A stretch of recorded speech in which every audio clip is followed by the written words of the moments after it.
¿Qué tal? Les habla Jorge Gestoso. En el programa de hoy, los desafíos de seguridad e migración en México con otra notable invitada, Yuriria Rodríguez Castro, doctora en Ciencias Penales y Política Criminal, directamente desde Ciudad de México. Yuriria Rodríguez Castro, una cálida bienvenida al programa. Hola, ¿qué tal, Jorge? Es un honor. Saludos a tu auditorio. El honor es nuestro. Antes que nada, Yuriria, como mexicana, tu reacción ante el asalto de la Embajada de México en Quito para secuestrar a Jorge Glass. Bueno, estos acontecimientos son terribles, son una clara violación a la soberanía nacional. Me parece que México debió de haber tenido una postura rotunda desde un principio. La reacción fue tardía, fue precipitada también por las acciones que se tuvieron que tomar desde la embajada y creo que un tanto comprometida por la relación política que hay entre México y Ecuador en torno a los temas de gobiernos pues afines, en el caso de López Obrador en particular, con los gobiernos de izquierda en Ecuador. Entonces sí, me pareció que fue muy lamentable el hecho y muy lamentable la reacción también tardía y por lo tanto también demasiado brusca sin el protocolo diplomático que se requiere en este tipo de casos. Vayamos entonces a tu especialidad o una de tus especialidades, Yuriria, la seguridad. Y leo el titular de una nota del diario El País que dice textualmente: trata y tráfico de personas, fraude financiero, venta de drogas, comercio de piratería y cobro de piso, en una lista global de, entre comillas, mercados criminales conformada por 193 países del mundo. México está primero exponiendo al alcance que los grupos pueden llegar a tener. Esto es según la Iniciativa Global contra el Crimen Organizado Transnacional. ¿Cuán seria es la situación de la seguridad en México? No, muy seria, Jorge, porque tú estás hablando de un mapa geopolítico del crimen, de los grupos criminales más poderosos del mundo. Y México en este momento ocupa el primer lugar mundial del crimen organizado. Eso nos habla de un país que en muy poco tiempo pudo rebasar en ese sentido a Colombia, a los otros países latinoamericanos que se disputaban lamentablemente este lugar y por supuesto a cualquier otro país que pueda tener grupos criminales en su territorio. Entonces, es un tema muy delicado estar encabezando esta lista geopolítica del crimen organizado a nivel mundial y me parece que habla de la forma en que México ha desarrollado este mercado ilícito. ¿Tienes o ves alguna relación de responsabilidad de Estados Unidos en este tema de estos niveles de criminalidad o inseguridad en México? Sí, por supuesto, Jorge. Aquí el tema entre México, Estados Unidos y hasta Canadá, podríamos hablar de una región que en lo económico tiene un gran poder si trabajaran unidos, pero el tema es el crimen organizado, que sí trabaja unido en las tres fronteras, ¿no? Y eso sí es preocupante porque Estados Unidos tendría que asumir una postura bastante pragmática, es decir, realista, hablar de la problemática, tomar medidas con México y no estar simulando. Me parece que también gran parte del compromiso con este tema de seguridad es que hay lazos criminales con la política. No hay más. Esto es una realidad que todos conocemos, que hemos podido observar y bueno, pues ahí Estados Unidos también tiene que tomar cartas en el asunto. Me parece que no ha habido una postura seria y un trabajo conjunto entre estos tres países. Por otro lado, hablando de otro aspecto de lo que tiene que ver con la criminalidad o la violencia, estamos hablando del tema que tú conoces también a fondo, es el tema de los feminicidios. 1 de cada 4 asesinatos de mujeres en México están relacionados con un feminicidio. Estamos hablando de mujeres y niñas. Ese tema, ¿cómo lo analizas? Mira, Jorge, llevamos muchos sexenios, quiero decir, administraciones de gobierno en México son cada 6 años y cada gobierno que llega rompe el récord del anterior en materia de feminicidios. Esto es gravísimo, ¿no? Porque igual que México es especialista en romper récords de grupos criminales y encabezar las listas de criminalidad mundial, pues también son especialistas en batir sus propios récords, los grupos criminales en México, para el tema de desaparición forzada y, por supuesto, feminicidio, que es también social. No es solamente un tema de grupos criminales, es un tema de la sociedad, de cómo viven las familias en México, de cómo se relacionan con sus mujeres, cómo nos relacionamos entre nosotros en el ámbito privado y en el ámbito familiar y social, incluso laboral. Entonces, fíjate, teníamos el récord de feminicidios en América Latina en el sexenio de Enrique Peña Nieto. Se batió ese récord en relación al récord anterior de feminicidios en Ciudad Juárez, cuando en los años 90 se desató una ola de feminicidios en esta ciudad fronteriza. Bueno, pues llega el sexenio de Enrique Peña Nieto, del PRI, y baten ese récord en la región del Estado de México, fíjate dónde, ¿no? Que es una entidad, para los que nos están viendo en América Latina, que es circunvecina a la Ciudad de México, o sea, la capital. O sea, con este ambiente urbano de por medio, se bate el récord de feminicidios y hoy otra vez se está batiendo el récord más reciente, que es el de la administración de Peña Nieto. Entonces es muy delicado porque ningún gobierno se lo ha tomado en serio. Piensan que es un asunto relativamente relacionado con el crimen cuando les conviene. Otras veces sí lo ven como un aspecto de tipo social, pero no hay políticas públicas dirigidas al rescate de las mujeres en situación de violencia. Y esto a través de no solamente las décadas más recientes, sino a través, digamos, del último siglo. ¿Ha habido un aumento y cómo se explica en ese caso? Mira, me parece que se explica en este fenómeno del crimen organizado. En México tenemos la solución a todo. Cuando desaparece una persona, cuando matan a una mujer, entonces podemos decir que fue el crimen organizado, que seguramente estaba involucrada en algún asunto delictivo. Entonces criminalizamos a la víctima. Igual pasa con las desapariciones forzadas. Una persona desaparece, un joven, y inmediatamente se dice que podría haber estado involucrado con algún grupo criminal. Y cuando se trata de decir qué grupo criminal está detrás de estas acciones, no hay una investigación concluyente y se queda en la impunidad. Entonces, fíjate cómo el crimen organizado se convierte en un discurso político que se utiliza para justificar feminicidios, desapariciones forzadas, homicidios de todo tipo. Y en otras ocasiones decimos no hay crimen organizado porque lo que tenemos es un problema con Estados Unidos de tráfico de armas. Entonces aquí comienza a haber todo un entresijo, un manejo político donde no hay responsables, ni de parte de Estados Unidos, ni de parte de México, y tampoco de Canadá. Entonces yo siempre he hecho hincapié de que este es un trabajo que se tiene que hacer entre los tres países a nivel regional y que México tiene también una responsabilidad muy seria, ¿sí? Entonces me parece que ahí está el discurso y sirve como una justificación de los homicidios y de los feminicidios en particular. ¿Y los medios hegemónicos mexicanos juegan algún papel en todo esto? ¿Los medios de comunicación? Sí, por supuesto, en el manejo noticioso. Por ejemplo, aquí tuvimos un caso, el de Devani, fue muy conocido en Nuevo León. Hubo un manejo informativo bastante, digamos, irresponsable, si me permitas decirlo. Estuvieron transmitiendo imágenes de la desaparición de Devani. Se hizo una interpretación política y social de su desaparición y al final lo único que reina es la impunidad. Entonces no hay responsabilidad también de los medios en el manejo de esta información. Tendría que haber una preparación en términos de lo que significa una investigación en términos de género, ¿no? Cuando se comete un delito por género, también tiene que haber una responsabilidad de los medios de comunicación para abordarlo éticamente. Si no, pues lo único que pasa es que contribuimos como medios de comunicación a la impunidad.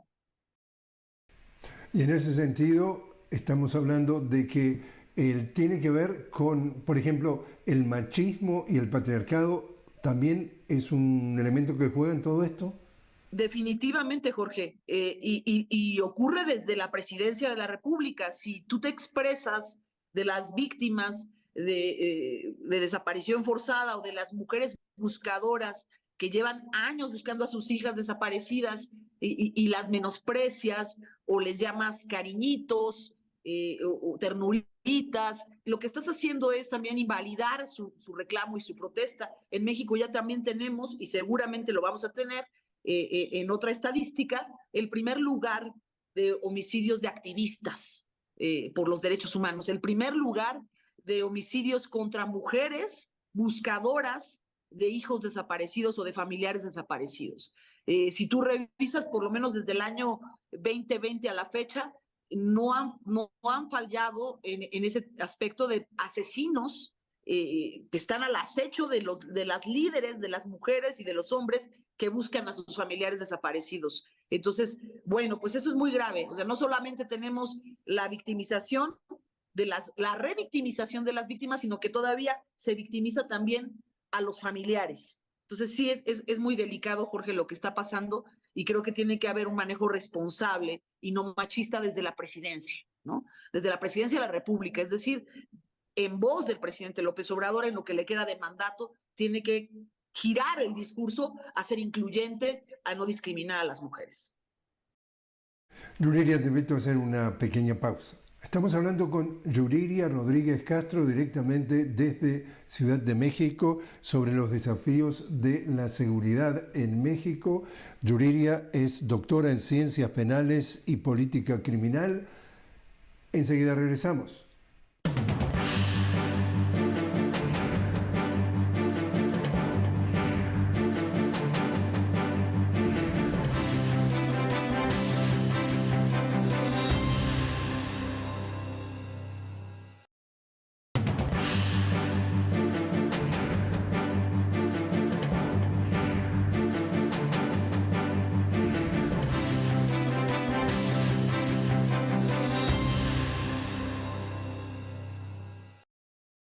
Continuamos hablando con Yuriria Rodríguez Castro directamente desde Ciudad de México. Yuriria, doctora en Ciencias Penales y Política Criminal. Yuriria, estamos hablando también un tema que pasa a ser por lo menos relevante y en los Estados Unidos prioritario en este año electoral, tanto para México como para Estados Unidos. Elecciones presidenciales en México en junio, en Estados Unidos en noviembre, y es el tema migratorio. Estamos hablando de que en Estados Unidos ya han tratado de poner el tema de la migración desde México en el medio del debate presidencial y se tiran dardos quién es responsable por eso. Y por el lado mexicano se le hayan pedido tanto el presidente Andrés Manuel López Obrador como la candidata favorita a ganar las elecciones, estamos hablando de Claudia Sheinbaum, de que no metan a México en la campaña electoral. ¿Cuál es la situación de la migración? ¿Cómo la estás viendo tú? A mí me parece que en general observo un cambio en la política migratoria en México en este sexenio. No sé si va a haber un nuevo viraje, un giro en esos aspectos ya para la próxima presidenta, porque va a ser una mujer, eso sí, indudablemente, porque a mí me parece que este sexenio se marca un antes y un después en materia migratoria.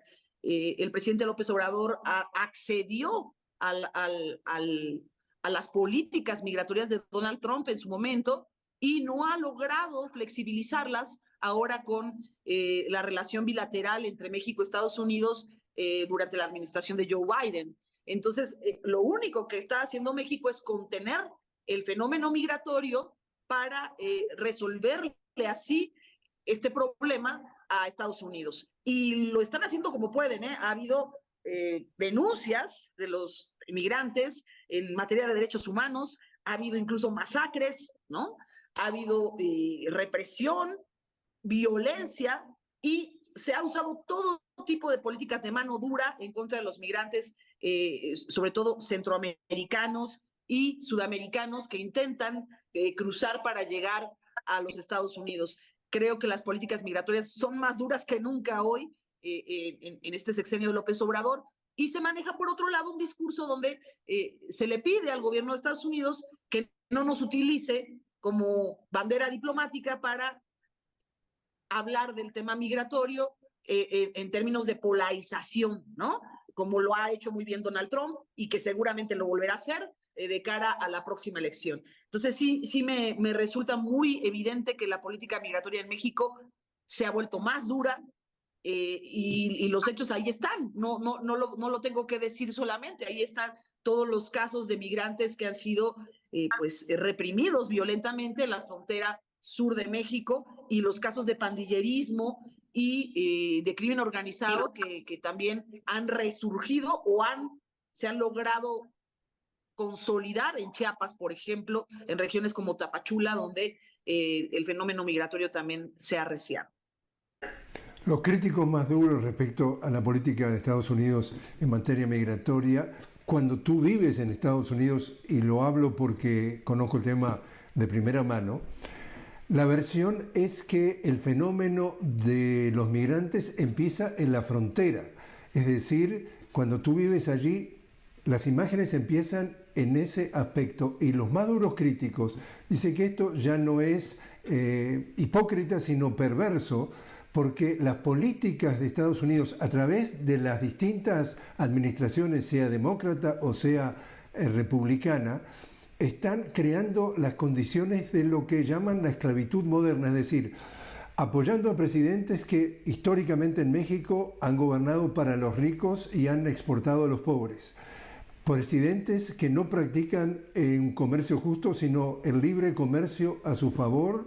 El Tratado de Libre Comercio, ¿te acordás? El TLC ha dejado 2 millones de mexicanos en los primeros 10 años del agro sin trabajo y han tenido que emigrar a Estados Unidos. Y cuando emigran, forzados fundamentalmente por condiciones económicas, los consideran que son, como dice Donald Trump, el veneno que envenena la sangre de Estados Unidos, los mafiosos, los violadores.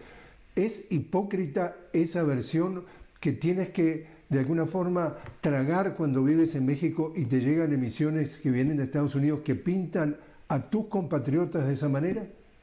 Totalmente, Jorge. Mira, de hecho el fenómeno migratorio en México hoy es muy evidente.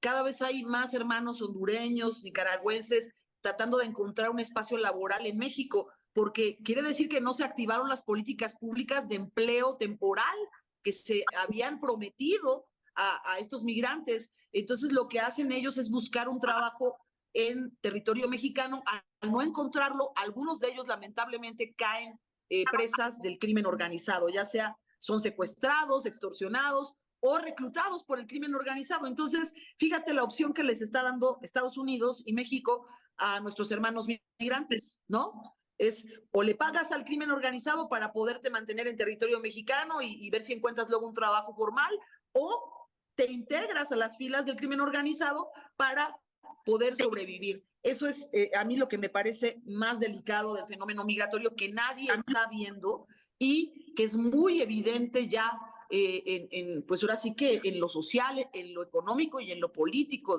en la calle, en el día a día de México. Pasamos ahora entonces, Yuriria, a lo que acaba de suceder en días recientes, que es el primer debate presidencial. Allí 3 candidatos, 2 mujeres, que como tú dices, claramente una de las 2 va a ser la ganadora y será entonces la primera vez que México tiene una presidenta mujer. ¿Cómo has visto ese debate? ¿Cuáles son tus conclusiones? Mira, lamentablemente creo que perdieron la oportunidad las candidatas de poner el tema de violencia de género como el más relevante. Es más, como bandera personal, por tratarse de mujeres, de 2 mujeres candidatas.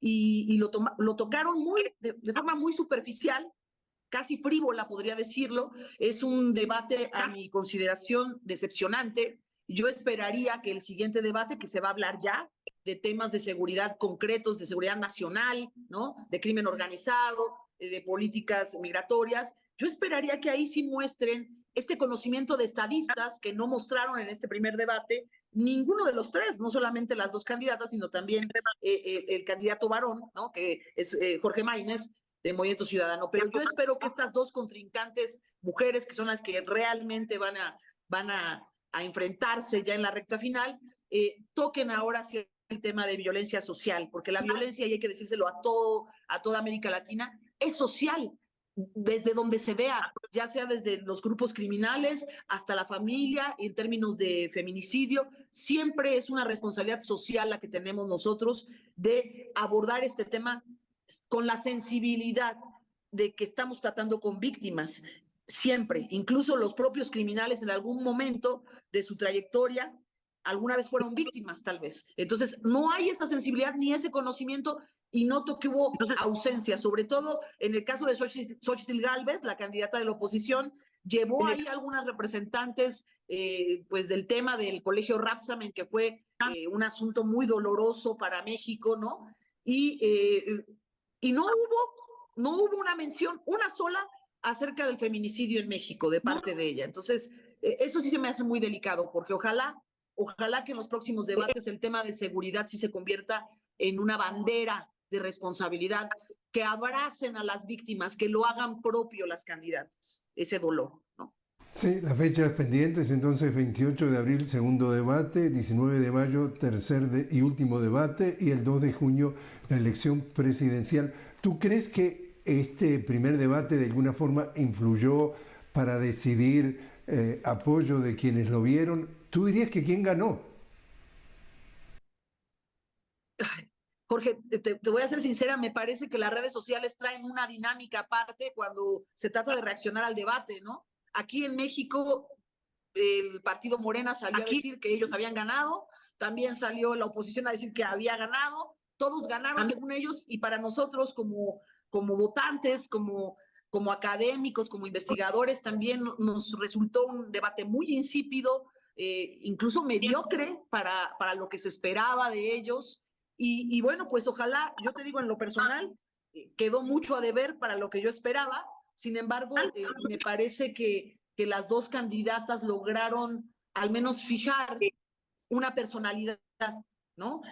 Claudia Sheinbaum trató de mostrarse muy académica, muy protocolaria, muy seria, y creo que Xóchitl Gálvez intentó ser incisiva.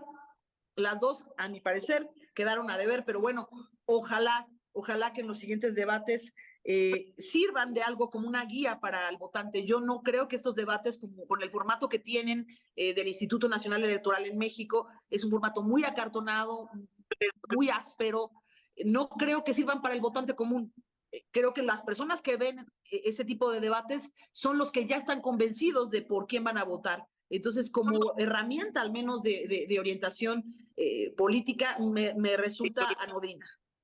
Bueno, justamente dos catedráticos de la UNAM, de la Universidad Nacional Autónoma de México, una de las más prestigiosas o la más prestigiosa del país, a propósito del debate, concluyeron y dijeron, leo textualmente, fue carente de propuestas profundas, fueron elefantes blancos o temas que luego se les olvida que los plantearon en algún debate.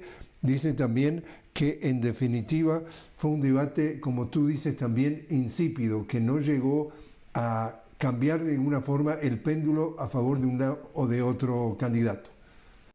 Así es, Jorge. En este momento necesitamos candidatos sensibles a el dolor de un país quebrado por el crimen, de un país quebrado por la violencia de género y de un país quebrado por la corrupción. Y no se notó que hubiese esa sensibilidad de parte de las candidatas ante un tema, por ejemplo, como corrupción, que nos indigna tanto en México y que fue la bandera del anterior gobierno, o sea, del López Obrador durante su campaña, estuvo prometiendo juicios políticos a los expresidentes y hoy se acaba ya prácticamente esta administración sin una sola investigación en contra de algún expresidente acusado por algún acto ilícito de corrupción. Entonces, fíjate todo lo que venimos arrastrando como sociedad mexicana y ninguna de las candidatas se comprometió con este tipo de temas y ninguna de ellas se notó sensible, a pesar de que, fíjate, se implica que una mujer debe ser sensible a estos temas y ni siquiera mostraron dicha sensibilidad. Yo creo que sí, quedaron mucho a deber, pero ojalá para los siguientes debates aflore esa sensibilidad y ese abrazo a las víctimas que tanto esperamos. Yuriria Rodríguez Castro, muchísimas gracias por haber estado con nosotros. Al contrario, Jorge, gracias a ti y a todo tu auditorio.